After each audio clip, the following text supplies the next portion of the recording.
Pedro Sánchez PSOEren idazkari nagusiak 2018 azkeroztik Espainiako gobernuko presidentea denak karguan jarraituko du. Berriro izendatu dute gaur Kongresuan investidura prozedurako lehen bozketan ganberako gehiengoa osoa 176koa gaindituz eta guztira 179 boto bilduz PSOErenak, Sumarrenak, Esquerra Republikanarenak, Junts per Kataluniarenak, Euskal Herria Bildurenak, EAJrenak eta denak jaso ditu kontrabozkatu dute bestalde PPek, Voxek eta UPNek 171 boto PPek eta Voxeko ultrek leporatzen diote ordea.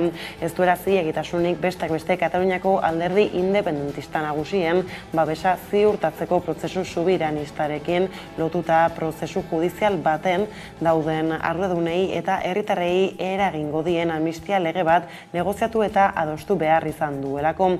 Espainia hautsi nahi izatea baita Kongresutik estatu kolpe bat ematea ere egozten diote esaterako. Sánchezentzat berriz berak karguan jarraitzeak ziurtatzen du konkista sozialak areagotzeko ahalegina egitea eta PP eta Voxen agenda erreakzionarioaren aurrean elkarbizitzarekin eta tolerantziarekin zimendutako murru bat altxatu nahi izatea. Argi azpimarratu zuen atzo dilema zein den inboluzioa edo demokrazia. Gauzak horrela, Espainiar Estatuak gobernu burua du azkenik besteak beste Euskal Herria Bilduren eta EAJren babesa lortuta.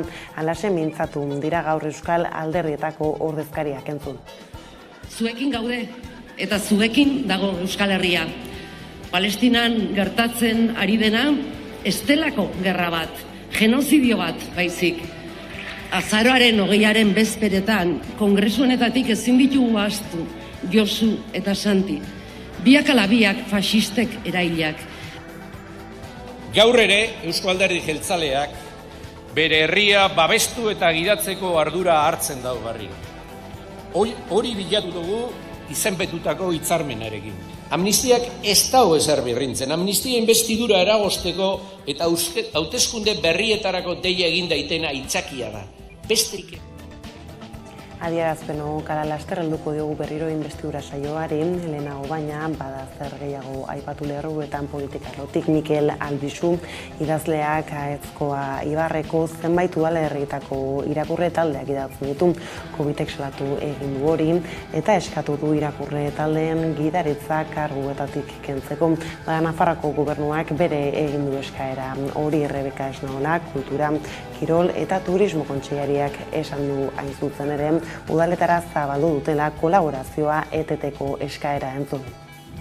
Bueno, a ver, lo que se ha trasladado a los ayuntamientos es que entendiendo este marco, que es el plan de convivencia de Navarra, que es un ordenamiento que de alguna manera su aplicación ha de hacerse de manera real, ¿no? y coherente, hemos solicitado a estos ayuntamientos el cese con la colaboración de esta persona en esos grupos o clubes de lectura. Sí. Tipitapa badator korrika, 23. korrikak baditu Irdera eta Helmuga. Datak Leloan eta Omenduan. Hain zuzen gaur aurkeztu dituzte datorren urteko korrikaren txetasun batzuk, korrikaren arduradun Ane Elordik eta AEKaren artezkaritza Kontsibaren lehendakaria Itziber Balantzategik Donostian egin duten agerraldian argazki jendetsua ere atera duten Euskal Komunitatearen indarra eta harrotasuna erakusteko. Udan Arbeolankidea izan da bertan. Korrika badator 2024an 23. edizioa izango da eta Arro herri lelopean euskararen olatua berriro ere indartuko da. Gipuzkoako Irun herrian ekingo diote martxoaren 14an eta Euskal Herri zabalean 10 egunez arituko da. Baionan Lapurdiko hirian amaituko baita martxoaren 24an. Bestalde aipatu behar dugu aurtengo omenduak azterketak euskaraz kolektiboa izango dela.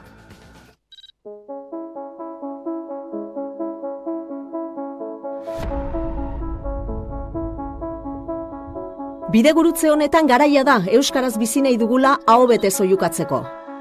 Harrotasunez. Mugi dezagun euskararen herria ingurua mugiarazi arte. Arroadi Kantauri itsasoa, Arabako Mahats, Bardeako Buztin. Arrozite Pirineoko elur, Meatzaldeko Burdin. Elkarrekin nahi ditugulako pausoak egin. Bete ditzagun etxeak eta kaleak euskaraz, harro egon garenaz eta egiten dugunaz. Harro plazan, online zein bizitzan. Harro herri eta harro korrikan.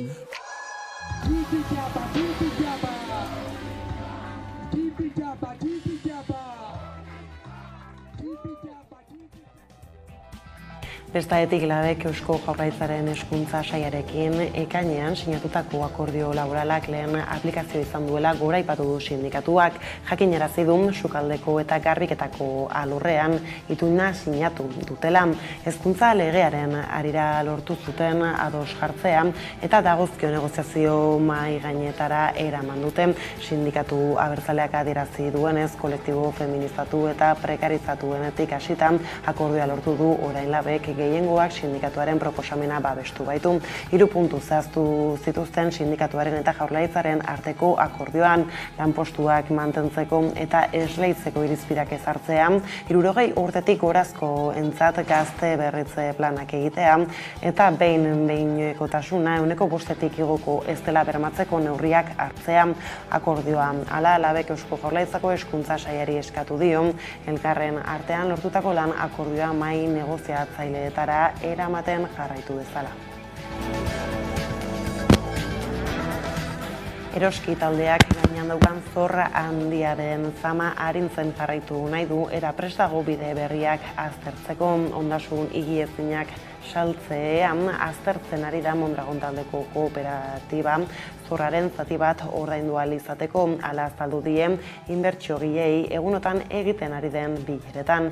Elorrioko banaketa taldeak emaitza onak lortu ditu bere negozioetan pandemiaz geroztik eta ematen du aurten ere urtea ongi amaituko duela. Irailera arte 70 milioi euroren irabaziak izan zituen aurreko urte osoan irabazitakoa beste, baina diru sarrera horiek jada ez dira nahikoak bankuei zor dietena ordaintzeko.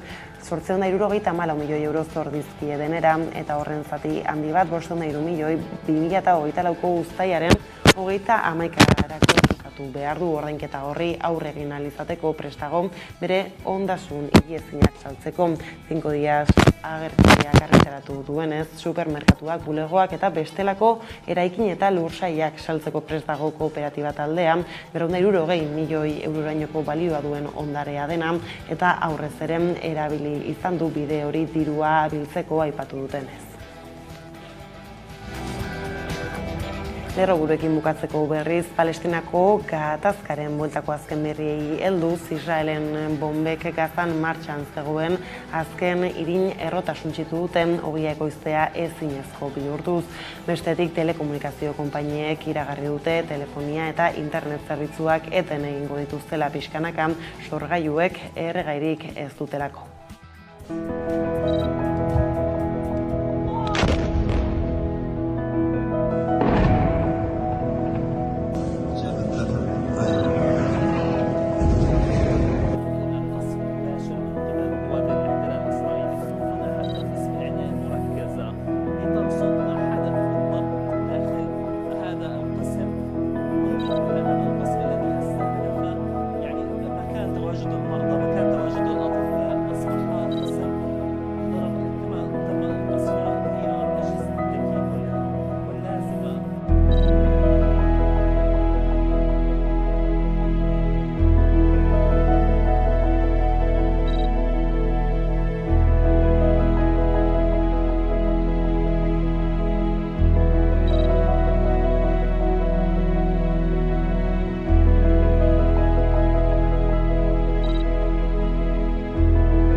Palestinatik datozen berri gehiagoren zain iritsi da eguneko argazkeri heltzeko unea. Espainiako Kongresua Sánchez hautatu du presidente, adostutako botoak jaso ditu Kongresuan 179 eta ez da ezustekorik izan. El nuevo gobierno va a trabajar en Europa y, por supuesto, en España para reconocer al Estado palestino. Vamos a conceder una amnistía a las personas encauzadas por el proceso catalán. Lo que se trae hoy a la Cámara no se votó en las urnas. Repito, Lo que se trae hoy a la Cámara no se votó en las urnas. Tomar decisiones contra el interés general a cambio de beneficios personales es corrupción política. Un golpe de Estado no es retórica, señorías, no es inflamación verbal, es el camino que ha emprendido el Partido Socialista al firmar un pacto infame con un prófugo de la justicia. Y se refieren al presidente legítimo de este país, hoy candidato, como golpista, y a los socialistas como preparadores de un golpe.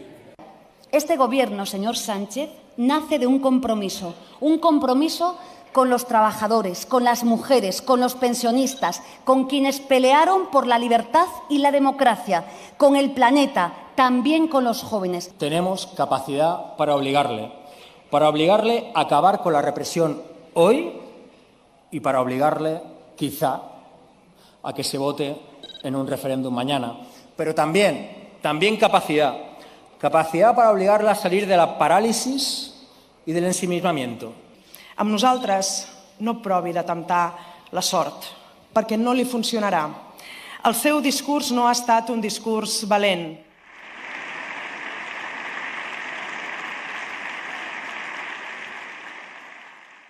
Sánchezen inbestidura egikaritzeko Euskal Herria Bilduko 6 diputatuek eta EAJko 5 alde bozkatu dute eta legealdi honetan lurralde ereduaren eztabaidari helduko diotela erantzun die Sánchezek. Zuekin gaude eta zuekin dago Euskal Herria. Palestinan gertatzen ari dena ez delako gerra bat, genozidio bat baizik. Azaroaren 20. bezperetan, kongresu honetatik ezin ditugu ahaztu Josu eta Santi. Biak ala biak faxistek erailak. Egunotan kaletan ikusten ari garen faxisten arbasoek erailak. Hil egin zituzten, bai, baina haien memoria gure herriaren memoria da. Larun batean, Bilbon erakutsiko dugun Euskal Herria antifaxistaren memoria. Y tengo la convicción de que también lo será en esta legislatura que echa a andar, especialmente para seguir avanzando en las políticas sociales, efectivamente para abrir un debate sobre el modelo territorial. Gaur ere, Eusko Alderdi Jeltzaleak bere herria babestu eta gidatzeko ardura hartzen dau berriro. Hori bilatu dugu izenpetutako hitzarmenarekin. Amnistiak ez dago ezer birrintzen. Amnistia inbestidura eragozteko eta hauteskunde berrietarako deia egin daitena aitzakia da. Besterik ez. Eusko Alderdi Jeltzaleak ez dago inoiz alde batera itxiko, ahaztuta txoko batean Euskal Herriari dagokion eta ordenamendu juridikoan txertatu den eskubidea. Ez da bakarrik gure bete beharra dalako. Inoiz bete dadin era bakarra delako baino. Inbestidura saioa burututa Eusko Jaurlaritzatik datozen berriei helduko digu jarraian, izan ere Pedro Azpiazu ekonomia sailburuak ia ezinezkotzat jo du aurrekontuetarako akordio bat egitea oposizioarekin. Salatu du Euskal Herria Bilduk eta Elkarrekin Podemosik egindako proposamenak lekuz kanpo daudela eta hauteskunde kutsua dutela.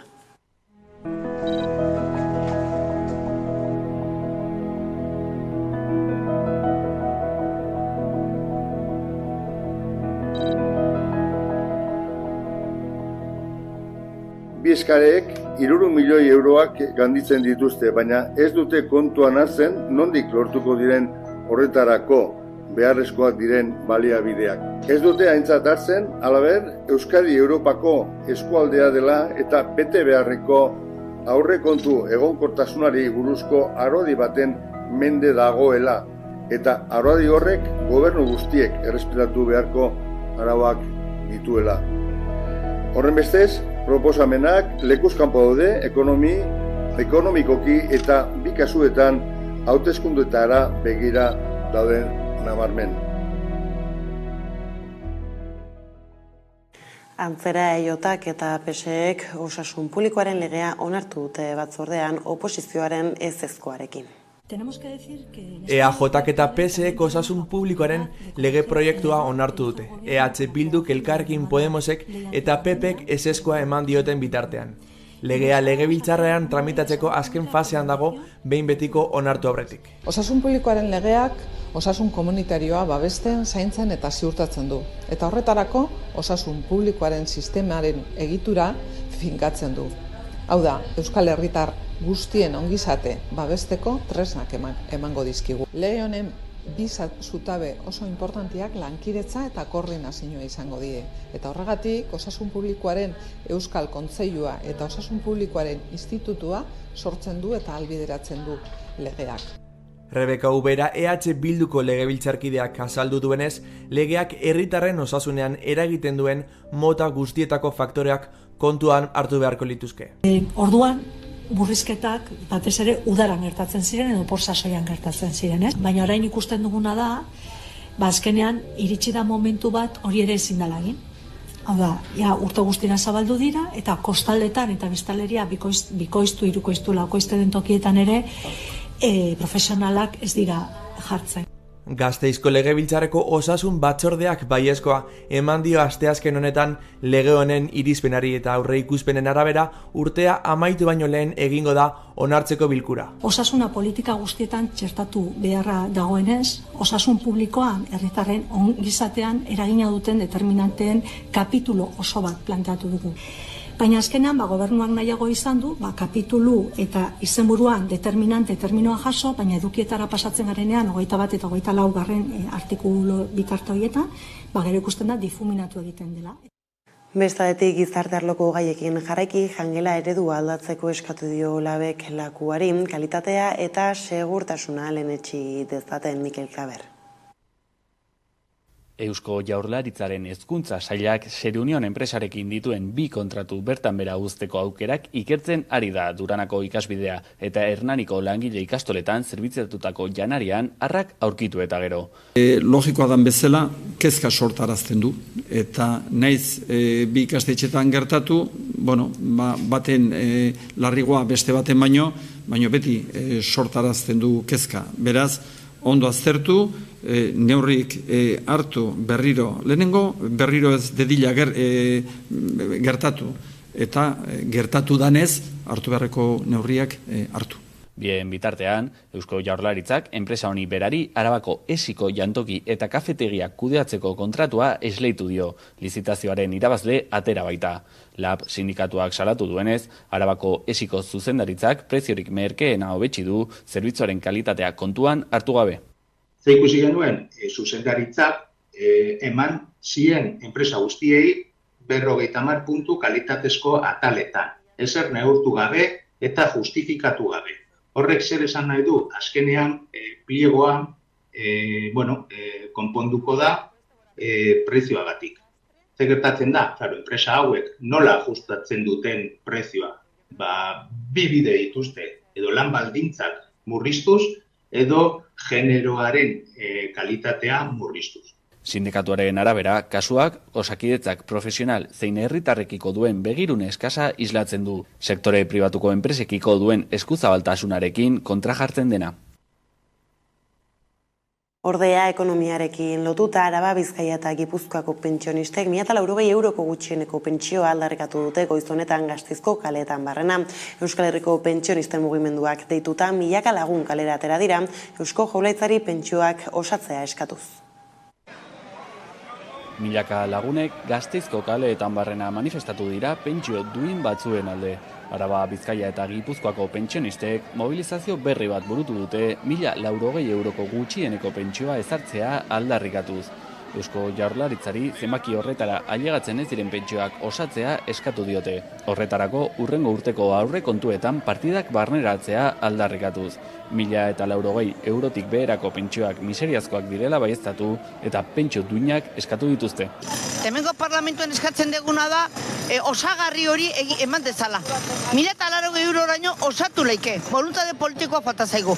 Eta aurrekontuetan sartzeko kopuru hori, eta beharrezkoa degula, jende asko, isa 300.000 kafen, eaen, isa 300.000 pentsio dun daude, 800 euro inguru horretan, eta hori pobrezian azpiti bizitzea da.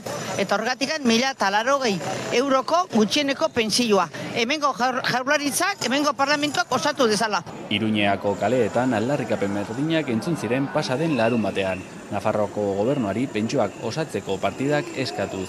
Euskal Herrian pentsionisten 30%ak 800 euro edo gutxiago jasotzen dute, eta 29%ak 1.000 eurotik beherako pentsioa dute. Eta Gasteiztik mugitu gabe lan gatazkei helduta Arabako salgaien garraioaren sektoreko langileek 3. greba eguna egin dute gaurkoan, osotara 6 lanuzte burutuko dituzte azaroan zehar hitzarmen duin bat aldarrikatzeko.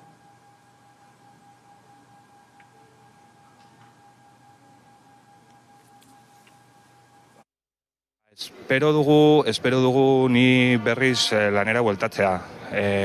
Hori da gu borrokatzen ari garena, baina enpresa ezezkoarekin jarraitzen du, eta geratzen zaiguna hori da, borrokatzea, epaiketa irabaztea eta hori, bakarri borrokatzea. Aldiz Araiako Froneri enpresaren langileak Arabako lan ordezkaritzaren aurrean elkartu dira lankide baten kaleratzea salatzeko. Urriaren 15 kaleratze honen kontrako mobilizazioekin hasi ziren eguneko lanuzteekin. Modu honetan zuzendaritzak langile hau kaleratzeko arrazoi errealik ez duela baieztatu dute, beharrinek eta kidea bere lanpostura bueltatzea aldarrikatu dute. Espero dugu ni berriz lanera bueltatzea. Hori da gu borrokatzen ari garena, baina enpresa ezezkoarekin jarraitzen du, eta geratzen zaiguna hori da, borrokatzea, epaiketa irabaztea eta hori, bakarri. Nafarroan berriz Iruñeko urdingunearen gestioa egiten duen Dornier enpresak 2 langile kaleratu ditu sindikatuen ustetan guztiz bidegabeak diren arrazoiekin. Estas 2 personas lo han denunciado por medio del sindicato LAB. A una de ellas ya le han dado la resolución y es un despido improcedente, le han indemnizado con poco dinero y el siguiente está en el proceso. Y entonces creemos que puede haber más despidos de estos antes de que pueda coger la empresa la contrata y no lo vamos a admitir. Y estaremos en la calle. Eta Nafarroan garela energia arloan ere bada berririk akzionak haize errotenpalak birziklatzeko lantegi bat eraikiko du Irunberrin. 100 langiletik gora izango ditu eta 2025erako izan nahi dute prestudan erbeo.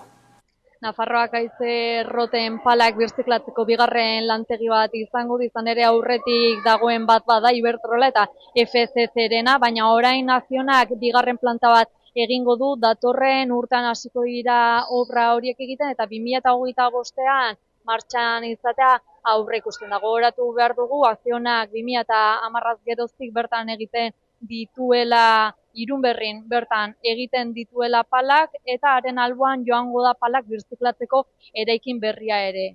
Planta honetan, instalazio honetan, 100 langile izatea aurre ikusten da. Ostera Joseba Belaustegi eta Jose Mari Izeta gurasoseko kideak agerraldia egin zuten atzo Gipuzkoako Batzar Nagusietako jasangarritasuneko batzordean. Berriki jakinda Jose Ignacio Asensio Gipuzkoako jasangarritasuneko diputatua ikertzen ari direla fiskaltzak eskatuta dokumentuak faltsutzeko eta ingurumenaren aurkako delituen egile izan daitekeelakoan. Gurasosek egin zuen salaketa bat aintzat hartuta Gipuzkoako fiskaltzak eskatu zien epailei ikerketa abiatzeko eta honetan martxan dago ikerketa horiek hala gurasosek adierazi du arazoak dituela Zubietako erraustegiak eta salatu egin du horien gainean Gipuzkoako agintariek duten jarrera negazionista. Gipuzkoako Batzar Nagusietan jasangarritasun batzordea egin dute eta bertan agerraldia eman du Gurasos elkarteko Joseba Belaustegi besteak beste. Erraustegiaren kalte eta kutsadura kopurua aintzat hartuta agerraldia eman du eta gogoratu behar dugu berriki fiskaltzak hala eskatuta Jose Ignacio Asensio Gipuzkoako ingurumen eta jasangarritasun diputatua ikertzen ari direla dokumentuak faltsutzea eta ingurumenaren aurkako delitua egotzi. Eta hori hala, bestalde agerraldian Joseba Belaustegik azpimarratu du azkeneko 8 egunetan erraustegian ez dela valorizazio energetikorik kontatu eta beraz hor arazo bat dagoela entzun dezagun. Valorizazioa 0. Hau da, daramazki, gaur entratu geha, daramazkila, 8 egun erraustegiak funtzionatu gabe, geldiri daude, 2 labeak. Valorizatu gabe. Ez dakigu zer gertatzen nahi dan, ez dakigu zer gertatu dan, eta berriro ere gurasozek egin barko du, berari tokatzen zaion lana, eta da, ikerketa eta polizilana jakiteko zer gertatzen ari dan erraustegi honetan. Zubietako erraustegiaren bueltako azkenak ala sariketei errebatuko diegu. Orain izan ere Osasunako entrenatzaileak euskarari emandako ikusgarritasun eta bultzadarengatik saria jaso du Iruñeko Zibikan aretoan ikusi. Iruñeko Komunikabideen Fundazioak 5. saria eman dio Jagoba Arrasateri. Osasuna taldera 2018an Iruñerrira iritsi zenetik euskarari emandako ikusgarritasuna eta bultzadagatik. Txapeldunen ligan, prentsa intzinekoetan, teknikoekin, jokalariekin, zaletuekin, euskaraz egin du beti berriatuako entrenatzaileak. Eskuzarta zaparra den artean jaso du unkituta saria Zibikan aretoan Jagobak. Ekitaldian Gorritxoen entrenatzaileari buruzko bideo bat ikusgai izan da, Oier Sanjurjo eta Aimar Orozen testigantzekin. Ekitaldiaren zati nagusia Reyes Ilintxeta eta Jagoba Arrasateren arteko solasaldia izan da. Futbola ez ezik bizitzako bertzain bat kontuz mintzatu dira. Jagobak biziki momentu hunkigarriak utzi dizkigu euskal zaletuei. Osasunako futbol taldea sortu zuen hasierako lagun taldea bizirik balego, harro legoke Jagoba Arrasatek Osasunari eman dion guztiagatik. Segi beza unitz urtez Osasunaren gidaritzapean eta euskara ahoan. Zorionak Jagoba. Kulturarloan aldiz, Miren Bilela Beitiak, Joseba Larretxek, Maialen Berasategik, Josemari Berasategik, Patxi Zubizarretak eta Arantxa Urreta Bizkaiak jaso dituzte aurten euskarazko Euskadi literatura sariak Getxon. Irakurtzea dela pertsona batek izan dezakeen jarduerarik intimoenetako bat. Utzi ziaten nik nahi nuena egiten eta hori benetan eskertzekoa da. Konfiantza hori eskertzen diet. Irakurketaren sutonduan hitza bizi da, hitza eta hizkuntza. Izan dadila euskal komiki egintzarentzako eredu. Gero, isildu egin zen besterik ezateko itxurarik gabe. Euskararen kontrako aspaldiko oldarrak gero eta lotxagabeago eta konplize berriturik datozkigun honetan. Eskerrak eman nahi dizkiegu, oldar horren kontra modu batean zein bestean ari diren guztiei. Eta beragandik muturka baztertu duela, eta urrundu.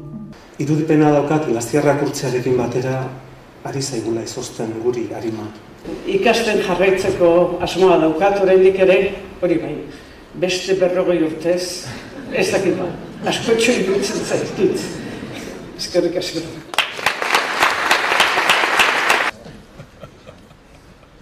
Literaturaren beharra, garrantzia eta plazera aldarrikatzeko aukera eskaini ohi digu sariak.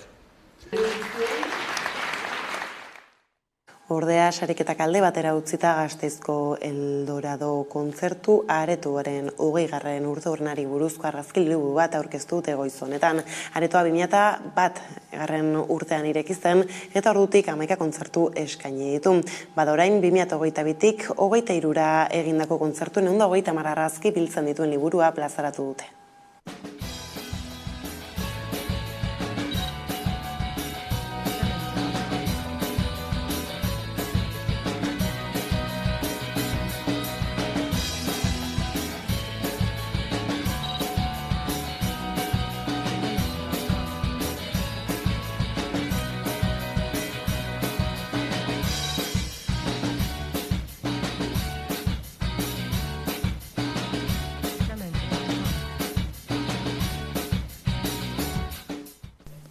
Oso pozik gaudela, azken finean lana beti batez behoain nola digitaleko mundu honetan bizi garen argazkilarientzako beti zeozer imprimituta eukitzea eta liburu oso polita, oso ondo egina, oso ondo imprimituta eukitzea, arrotasuna ematen digu, ez?